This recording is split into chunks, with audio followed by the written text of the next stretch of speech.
Eu realmente não sei. Como fiz vários vídeos sobre mitologia egípcia e até agora não falei de Apophis. Mas a hora é agora, e quem ganha com isso são vocês, pois eu vou contar a história de uma das criaturas místicas mais poderosas de todas, ficando no mesmo patamar ou até acima do trio lendário, o Leviatã, o Behemoth e o Zis.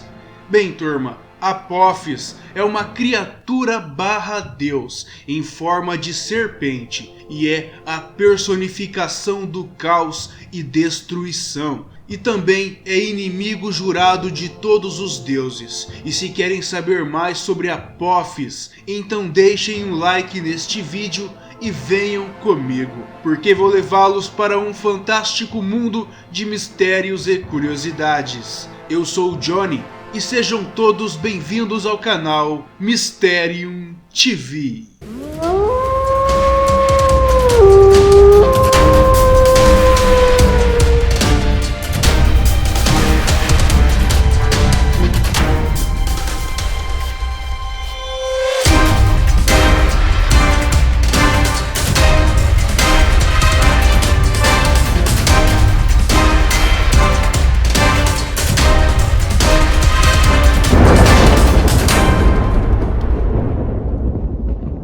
Episódio de hoje: Apophis, a serpente do caos e destruição. Olá, turma dos mistérios, tudo bem com vocês? Diz a lenda ou as histórias que o deus do sol, o poderoso Ra, na sua passagem pelo reino das sombras, à noite, enfrenta vários adversários, dentre os quais os mais perigosos eram as serpentes, e o demônio líder de todas elas era a grande serpente Apophis, também conhecida como Apep. Ela é encontrada retratada em relevos pintados no túmulo do faraó Sete. Não existem evidências da existência dessa divindade antes do Império Médio, que era em torno de 2040 a 1640 a.C., mas posteriormente, nos textos funerários, ela é normalmente descrita como uma longa serpente e às vezes se diz que é dotada de espiras firmemente compridas como se fosse uma mola, para enfatizar seu enorme tamanho. Alguns textos a descrevem como tendo mais de 16 metros de comprimento, com a primeira seção do seu corpo feito de pederneira. Ela era uma das serpentes que habitava o rio Nilo Celeste e surgia do fundo das águas para atacar o deus do sol e fazer sua barca virar. Constantemente, Apophis era uma constante ameaça à própria estabilidade do cosmos, porque tudo que Apophis deseja é consumir tudo que existe no universo. Nas ilustrações, ela é normalmente mostrada sendo contida, desmembrada ou no processo de ser destruída. Na tumba de Ramsés VI, entre 1151 a 1136 anos antes de Cristo, no Vale dos Reis, o monstro aparece com 12 cabeças sobre seu dorso, representando aqueles que ele engoliu e que são libertados, embora que apenas por breves momentos, quando ele é derrotado. Depois que o barco de Ra consegue passar pela cobra, as cabeças estão destinadas a voltar para dentro do corpo do monstro, até serem libertadas novamente, só por um breve instante na noite seguinte. Existem ainda cenas de caráter diferente ou metafóricas, estampadas em tumbas e papiros funerários, nos quais o deus Ra, ou Hathor, se apresentam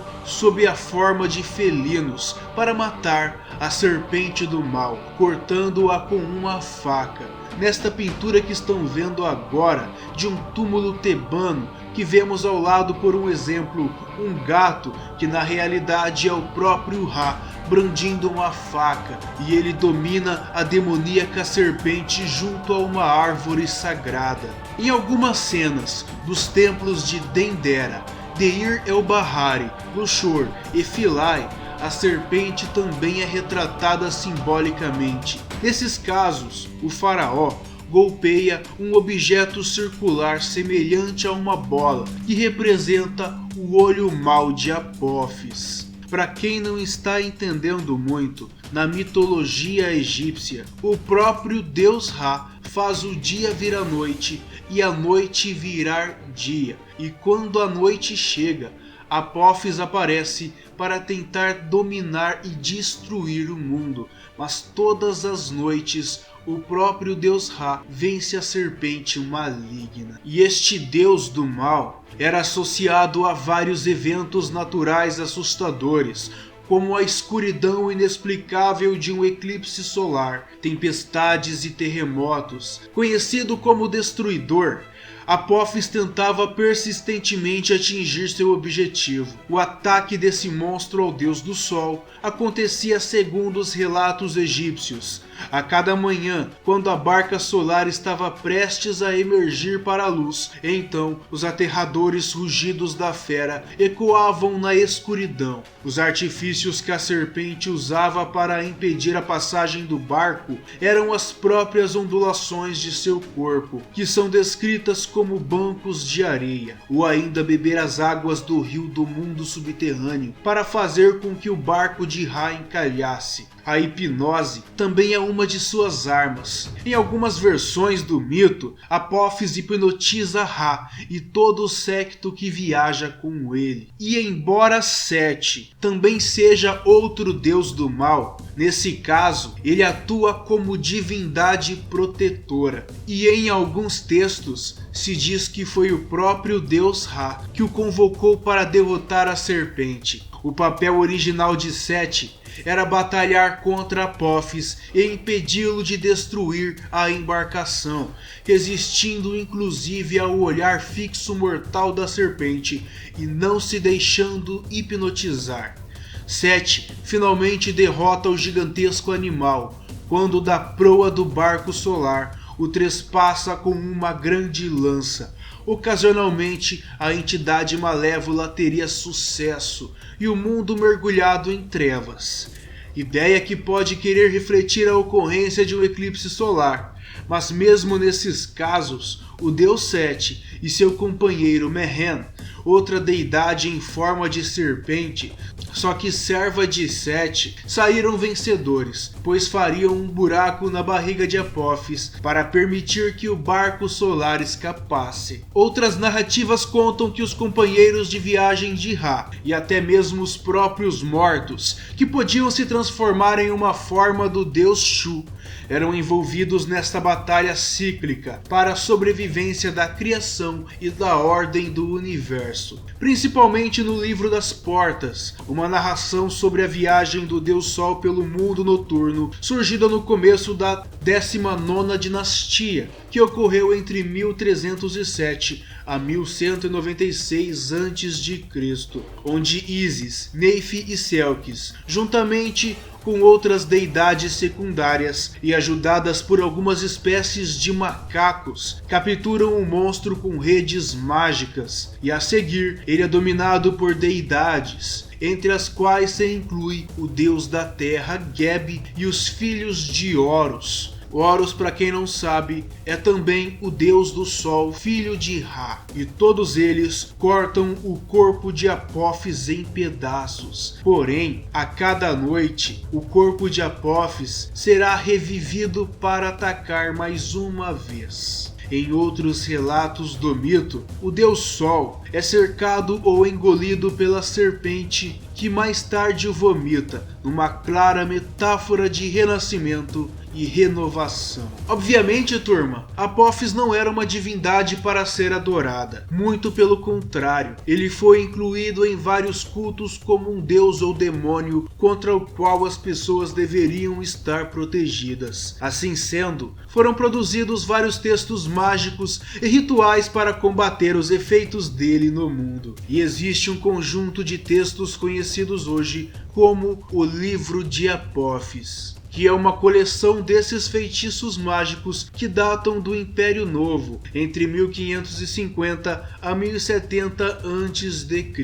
Embora o exemplar melhor preservado, conhecido como o Papiro de Bremerhind, atualmente de posse do Museu Britânico de Londres, tenha sido produzido no século IV a.C., são fórmulas destinadas a derrotar o monstro, fornecendo proteção contra os poderes maléficos e também contra as cobras, vistas como manifestações perigosas da deidade, ainda que secundárias. Bem, turma, como eu repeti deidade várias vezes aqui, deixa eu explicar para vocês entenderem. Para quem não sabe, deidade é o conjunto de forças ou intenções que se materializam. Eles são divindades ou semidivindades, e a deidade é a fonte de tudo aquilo que é divino. Quando digo que Apophis ou Ra está com deidades, quero dizer que eles estão com seres divinos, mas de poderes ou forças inferiores, como os filhos de Ra ou os filhos dos filhos de Ra. Em síntese,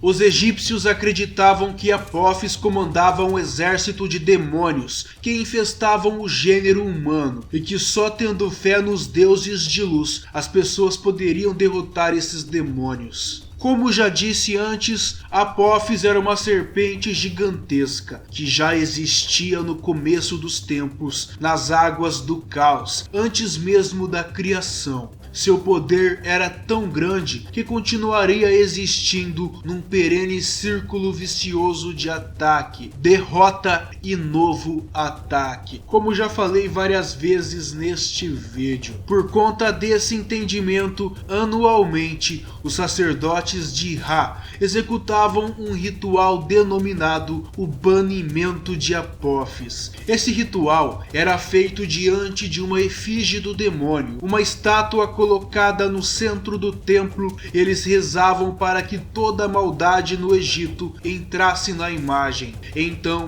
eles pisoteavam a efígie, quebravam-na, batiam-lhe com paus, despejavam lama sobre ela e eventualmente queimavam-na e destruíam ela. Deste modo, os egípcios acreditavam que o poder de Apophis seria afastado por mais um ano. Nos anos de 712 a 332 a.C., os textos mágicos de defesa eram lidos diariamente nos templos para proteger o mundo da ameaça do arqui-inimigo do Deus Sol, Apophis. E associado a essa leitura, havia todo um ritual durante o qual os sacerdotes cortavam em pedaços e queimavam um exemplar de cera da serpente. Outros rituais consistiam em desenhar na cor verde uma imagem da serpente em um pedaço virgem de papiro, o qual era então lacrado em uma caixa que era posta do lado durante determinado período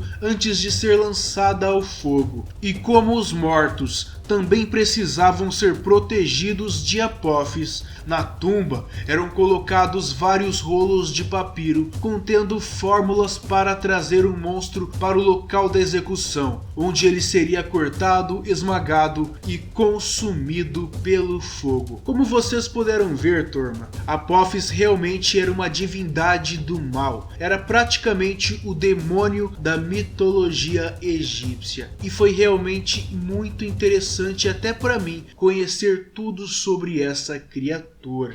Eu disse no começo do vídeo que Apophis estava no mesmo patamar ou até acima do trio lendário Behemoth, Leviatã e Isis. Será que eu estava certo ou não? O que vocês acham? Quem vocês acham que está acima? Apophis ou o trio lendário? Poste a opinião de vocês aqui embaixo nos comentários. E essa é uma breve história sobre Apophis, o deus do caos e destruição. E se vocês gostaram deste vídeo, peço para curtirem e compartilharem para ajudar o canal. E se você ainda não é inscrito, se inscreva agora e junte-se à turma dos mistérios. Semana que vem volto com mais vídeos para vocês. Eu desejo uma semana maravilhosa a todos, um forte abraço e nos vemos no próximo vídeo.